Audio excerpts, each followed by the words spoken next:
नमस्कार दोस्तों, आपका स्वागत है आज के हमारे इस वीडियो के अंदर।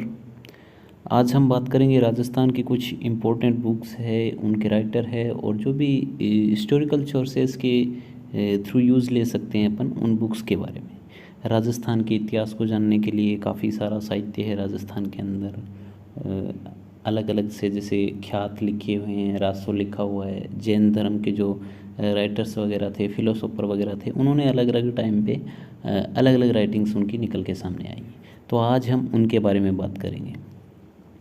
जैसे अपना एग्ज़ाम है अभी राजस्थान का आरपीएससी का असिस्टेंट प्रोफेसर का या फिर दूसरे आरएस वगैरह पीएसआई वगैरह के एग्ज़ाम है, उन सब एग्ज़ाम के अंदर एक दो बुक पूछ ली जाती है, उनका राइटर पूछ लिया जाता है। ये फिर एक साइड बुक लिखी रहती है और एक साइड राइटर लिखे रहते हैं। उसमें से किसी गलत को चूज़ करना होता है या फिर किसी सही को चूज़ करना होता है। तो ऑलमोस्ट जो सारी बुकें थी इम्पोर्टेंट, उन सब को मैंने इंक्लूड करके एक जगह लिखने का प्रयास किया है। तो उन सब के बारे में अपन आज देख लेते हैं। तो सबसे पहले बात करते हैं अपन रासो साहित्य की। तो रासो साहित्य के अंदर क्या होता है, मेनली किसी की जो उनके कोर्ट के या फिर दरबारी राइटर वगैरह हुआ करते थे, उनकी तारीफ़ या प्रशंसा में लिखते थे। किसी दूसरा जो अटैक वगैरह होता था, उनकी जो वीरतापूर्ण गाथाएं, गौरव गाथाएं लिखी रहती थी। तो I would request to all please subscribe the channel. Historical sources है, लेकिन हिस्टोरिकल राइटिंग नहीं बोल सकते। हिस्टोरिकल सोर्सेस के रूप में इनको हिस्टोरियंस के द्वारा यूज़ लिया जाता है हिस्ट्री लिखने के लिए। तो सबसे पहले इसमें आता है जिसका नाम है पृथ्वीराज रासो, जो कि चंद्र बरदाई ने लिखा था। ये पृथ्वीराज तर्ते थे चौहान अजमेर के, उनके कोर्ट में रहते थे, उनके अच्छे मित्र थे। तो उनके बारे में काफ़ी कुछ लिखा हुआ है। तो इसके बारे में मेनली ये है कि इसमें बहुत ज़्यादा कुछ बढ़ा चढ़ा के लिखा गया है, जिसमें आपने पढ़ा होगा कि अलग से मेंशन करते हैं कि इन्होंने जो मोहम्मद गोरी था उसको मार दिया था। वो गजनी ले गए थे उनको अपने साथ, और यहाँ उन्होंने शबद वेदी बाण चलाए थे कि चंद्र बरदाई ने कहा था कि इस डायरेक्शन के अंदर मोहम्मद गोरी बैठा हुआ है, उसको आप तीर चला के मार दो, मत चूकी चौहान। ऐसा आपने कई बार कई फिल्मों में ऐसा यूज़ लिया जाता है इस वर्ड को, स्टेटमेंट को। तो ये है, और उसको जो पूरा करने का काम था इनके सन थे जलहण, उन्होंने किया है। तो उसके पीछे एक वो लाइन भी है कि पुस्तक सौंप जलहण को चले नरप के काज। तो ऐसा करके इसके अंदर लिखा हुआ है। 2 नंबर है बिसल देव रासो, इसको लिखा है नरपति नालय ने। और ये मेनली जो विग्रहराज चतुर्थ, जिसे बिसल देव भी बोला जाता है, उनके बारे में, और उनकी जो प्रेमिका थी, उनकी जो लव स्टोरी है, प्रेम कहानी है, उस पे बेस्ड है ये मेनली। फिर शत्रुसाल रासो है, जिसको डूंगर सिंह नाम के एक राइटर थे, उन्होंने लिखा है। रतन रासो कुंभकर्ण ने लिखा है। रतन सिंह जो थे उनके बारे में लिखा है। ये मारवाड़ से रिलेटेड है। मैंने अलग अलग नाम दिए हैं, इसलिए दिए क्योंकि आपको थोड़ा सा ध्यान में रहे कि ये कौन से एरिया से। जैसे प्रताप रासो है, प्रताप रासो को लिखने का काम किया जाजक जीवन ने। तो कोई भी देखेगा तो प्रताप रासो के अंदर उदयपुर वाले महाराणा प्रताप आएंगे, लेकिन वो उनसे रिलेटेड नहीं है। जो अलवर के राजा थे प्रताप सिंह, उनके बारे में लिखा है। उनके दरबारी कवि थे जाजक जीवन, उन्होंने लिखा है। फिर आता है छत्रपति रासो। छत्रपति रासो काशी छंगाणी ने लिखा है। ये मेनली बीकानेर की जो कुछ बीकानेर का राठौड़ वंश था, उनकी गौरव गाथा के रूप में लिखा गया है। और इसके अंदर एक अलग चीज़ मेंशन की गई है कि जो मत्तिरे की राड़ नाम से एक लड़ाई हुई थी नागौर के अमर सिंह के बीच में और बीकानेर के कर्ण सिंह के बीच में 1644 ईस्वी के अंदर। तो उसको मेंशन किया गया है इसके अंदर। फिर बात करते हैं अपन मानचरित रासो के बारे में। तो मानचरित रासो मेनली नरोत्तम ने लिखा है। मानसिंह प्रथम थे आमेर के राजा, उनके बारे में लिखा गया है। ये सुजान रासो जोगीदास ने लिखा है। बीकानेर के सुजान सिंह थे, उनके बारे में लिखा है। हालांकि सुजान रासो का काफ़ी लंबा सारा नाम है, लेकिन आप इतना याद रख लीजिए, सुजान रासो जोगीदास ने लिखा है। बीकानेर के जो राजा थे उनके बारे में इसमें लिखा गया है, इतना काफ़ी रहेगा। फिर राणो रासो है, दयाल सिंह ने लिखा है। इसमें मेवाड़ के जो रूलर्स वगैरह थे उनके बारे में, जो राणा थे मेवाड़ के, उनके बारे में इन्फॉर्मेशन मिलेगी। फिर हमीर रासो जोधराज ने लिखा है, काफ़ी इम्पोर्टेंट है हमीर रासो, जोधराज ने लिखा है मेनली इसको। तो इसके बारे में ये कि जो राजा थे रणथंबोर के किंग थे हमीर देव चौहान, उनके बीच और अलाउद्दीन के बीच किस प्रकार का जो रिलेशन था, उनके बीच क्या क्या वॉर्स वगैरह हुई थी। और इसमें जो प्रेम कहानी थी मोहम्मद शाह जो कि एक मंगोल सरदार थे उनकी, और अलाउद्दीन खिलजी की जो बेगम थी, चिमना नाम था उनका, उनके बारे में जो लव स्टोरी के बारे में ऐसा कुछ मेंशन किया हुआ मिलता है। आपने अलग अलग टीचर्स से या फिर बुक्स के अंदर पढ़ा होगा कि उनके बीच प्रेम संबंध था, तो वो यहीं से निकल के आता है, इसके थ्रू ही बताया जाता है। फिर खुमान रासो है, दलपत विजय ने लिखा है, और इसको मेनली मेवाड़ का एनाल्स भी बोला जाता है। संगत रासो को लिखने का काम किया गिरधरासिया ने। इसमें मेनली स्टोरी लिखी रहती है कि महाराणा प्रताप और जो उनके भाई थे शक्ति सिंह, उनका जो मिलन हुआ था उसके बारे में इसमें इंफॉर्मेशन दी हुई है। फिर जसवंत रासो को मुरारी दान ने लिखा है। मुरारी दान सूर्यमल मिश्रण के बेटे थे, और इन्होंने जो जोधपुर या जो मारवाड़ का है उसके बारे में लिखा है। जसवंत सिंह प्रथम की जो गौरवमय अभियान थे या उनकी लड़ाइयाँ थी उसके बारे में लिखा गया इसमें।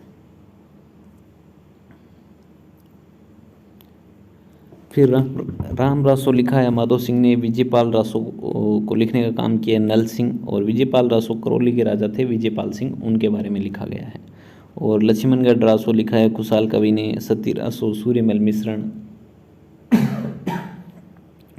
और बुद्धि रासो। कायम खा रासो को लिखने का काम किया है कविजान नियामत ने, और लावा रासो के राइटर थे गोपाल दास। फिर अपन बात करते हैं कुछ संस्कृत साहित्य के बारे में। जो संस्कृत साहित्य है उसके भी काफ़ी सोर्सेस निकल के आते हैं राजस्थान की हिस्ट्री के अंदर। तो जो पहला और सबसे इम्पोर्टेंट है पृथ्वीराज विजय, इसके राइटर थे जयानक भट्ट, और ये भी अजमेर के जो रूलर थे पृथ्वीराज चौहान तृतीय, उनके दरबार में रहते थे। और इसमें मेनली जो सपादलक्स या फिर अजमेर के चौहानों का इतिहास है। और मेन बात यह है कि इसमें त्राइन के दोनों युद्धों का उल्लेख नहीं है। इसमें जो इन्फॉर्मेशन मिलती है, इतिहास मिलता है 1190 ईस्वी तक का मिलता है, तो इस चीज़ का विशेष रूप से ध्यान रखिएगा। और सपादलक्स का मेनली मतलब हुआ करता है कि जो 100 गांवों का एक समूह होता है, उसे सपादलक्स बोला जाता था। और ये मेनली आजकल सांबर के आसपास का ये इलाके को सपादलक्स बोला जाता है। हमीर महाकाव्य, इसको लिखने का काम किया नयनचंद्र सूरी ने, और इसके अंदर अलाउद्दीन का जो रणथंबोर अभियान था उसके बारे में लिखा गया है। और राजवल्लभ, इसको लिखने का काम किया है कवि मंडन ने, और इसके अंदर मेनली जो आर्किटेक्चर वगैरह है या उस टाइम का जो वास्तुशिल्प है कि कैसे सैतीर वगैरह बनाए जाएंगे, कैसे मंदिर बनेंगे, कैसे मकान बनेंगे, राजाओं की हवेलियाँ कैसे बनेगी, जो आम लोग हैं उनके मकान कैसे बनेंगे, उनके बारे में लिखा गया। फिर राजविनोद को लिखा है सदाशिव भट्ट ने। और फिर एक इम्पोर्टेंट आता है एकलिंग महात्म्य, तो इसके बारे में ये बोला जाता था कि इसको लिखना तो शुरू किया था राणा कुंभा ने, लेकिन किसी वजह से वो पूरा नहीं कर पाए, तो इसको जो पूरा करने का काम था वो किया गया था कान्हा व्यास के द्वारा। और फिर करमचंद्र वसवत कीर्तन है, उसको लिखा है जयसोम ने। ये बीकानेर की हिस्ट्री के बारे में, बीकानेर के राजाओं के बारे में इंफॉर्मेशन देता है।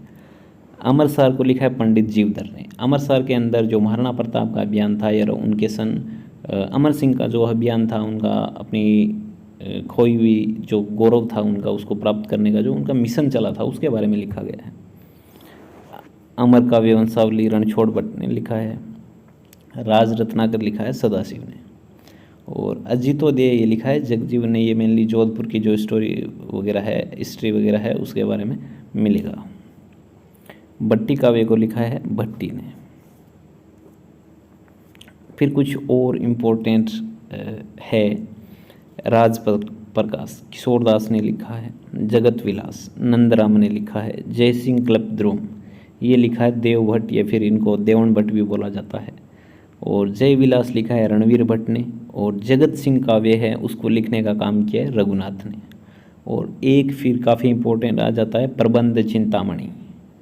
इसको लिखने का काम किया आचार्य मेरुतुंग ने। ये जो गुजरात की हिस्ट्री है चालुक्य राजाओं वगैरह की, या फिर गुजरात पे किसने शासन किया था, वहाँ की इन्फॉर्मेशन मिलेगी आपको इसके अंदर। तो ये कुछ है ना प्रबंध चितामणी वगैरह, इनको अच्छे से याद कर लीजिएगा। यहाँ से डायरेक्ट क्वेश्चन आते हैं, लगभग रिपीट होते रहते हैं हर एग्जाम के अंदर। फिर बात करते हैं अपन ख्यात साहित्य की। तो ख्यात साहित्य में वो भी पुरानी काव्य गाथाओं को वगैरह का वर्णन करना, और अलग अलग जो राजाओं की दरबारी जो कवि थे उनके द्वारा ही लिखा गया है मेनली। और इस टाइम का राजस्थान का जो मिडाइवल इंडिया का है, फिर प्री मिडाइवल इंडिया की हिस्ट्री है, उसके जो भी राइटिंग्स वगैरह मिलती है, रिसोर्सेज वगैरह मिलते हैं, उन सब का ये कि ये दरबारी कवियों ने लिखा है, तो ये ज़्यादा इसको बढ़ा चढ़ा कर लिखा गया है थोड़ा सा। मुणोत नैन्सी की ख्यात बहुत इम्पोर्टेंट है, राजस्थान की हिस्ट्री के अंदर बहुत महत्व रखती है। मुणोत नैन्सी ने लिखी है, और मुंशी देवी प्रसाद थे, इन्होंने तो इतना तक कह दिया था कि मुणोत नैन्सी ये राजपूताने के अबुल फजल है। तो इसकी कुछ बातें हैं कि मुणोत नैन्सी ने राजपूतों की 36 शाखाओं का वर्णन किया है, फिर अलग अलग इन्होंने प्रतिहार की अलग 24 शाखाओं का वर्णन किया है, और फिर जो मेवाड़ के सिसोदिया वगैरह थे, राणा वगैरह थे, गुइल वगैरह थे, उनकी अलग शाखाओं का वर्णन किया है। और एक और लिखा था ग्रंथ इन्होंने, मारवाड़ रे परगनारी विगत, ये भी मुणोत नैन्सी ने लिखा है। इसके अंदर राजस्थान की जो इन्फॉर्मेशन है, यहाँ की डेमोग्राफी वगैरह, यहाँ की पॉपुलेशन वगैरह, और यहाँ की जो टैक्सेस वगैरह लगाए जाते थे, लैंड किस प्रकार की होती थी, इसके बारे में लिखा गया है। तो इसको राजस्थान का गजेटियर भी बोला जाता है। बांकीदास की ख्यात है, उसमें जोधपुर के जो हिस्ट्री है, जोधपुर की राजाओं का इतिहास है, उसके बारे में लिखा गया है। फिर दयाल दास की ख्यात, ये बीकानेर राज्य के जो राठौड़ राजवंश था उसके बारे में लिखा गया है। मुंडियार रिख्यात, मुंडियार रिख्यात की एक ख़ास बात यह है कि इसका राइटर कौन है ये किसी को पता नहीं है। यहाँ के जो नागौर के राठौड़ वगैरह थे, या फिर मारवाड़ के राठौड़ थे, उनके बारे में इन्फॉर्मेशन रहती है, लेकिन इनके राइटर के बारे में कोई जानकारी नहीं है प्रॉपर किसी को। और जोधपुर राज्य की ख्यात अलग से, इसको लिखा है मुरारी दास ने।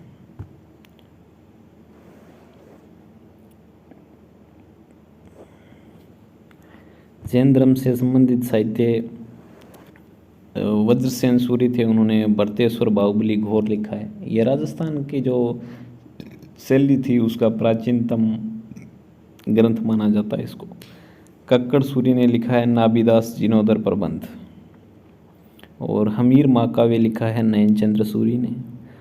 सोम सौभाग्य महाकाल, इसको लिखने का काम किया है सोम सूरी ने। और फिर आती है गोरा बादल की चौपाई, जिसको लिखा है हेमचंद्र ने। और फिर प्रबंध चिंतामणि दोबारा आ गया ये, इसको लिखने का काम किया है आचार्य मेरुतुंग ने। और फिर आता है काफ़ी इम्पोर्टेंट है कूलेमाला, और इसके राइटर थे उद्यंत सूरी। इसके बारे में मेनली जो हूण नरेश तोरमण वगैरह है, या फिर गुजरात की कुछ हिस्ट्री है लगभग 8वीं शताब्दी के आसपास की, उसके बारे में इंफॉर्मेशन मिलेगी। फिर एक और राइटर आते हैं हरिभद्र सूरी, इन्होंने काफ़ी सारे ग्रंथ लिखे हैं, समराइज का, मूर्खाख्यान, कथाकोश, यशोधर चरित, वीरांगद, तो ये सब इन्होंने लिखा है। फिर प्रबंध कोश लिखा है राजशेखर ने, और जयसिंह सूरी ने लिखा है हमीर मदमर्दन, कुमारपाल चरित, धर्मादेश माला, और हेमचंद्र सूरी ने गोरा बादल, पदम पाणी चौपाई, भावुक ने लिखा है हरी मेखला, और श्रीधर ने लिखा है रणमल छंद। तो ये कुछ बुक्स थी जिनको जैन धर्म के जो राइटर्स वगैरह थे, स्कॉलर वगैरह थे, उन्होंने लिखा था।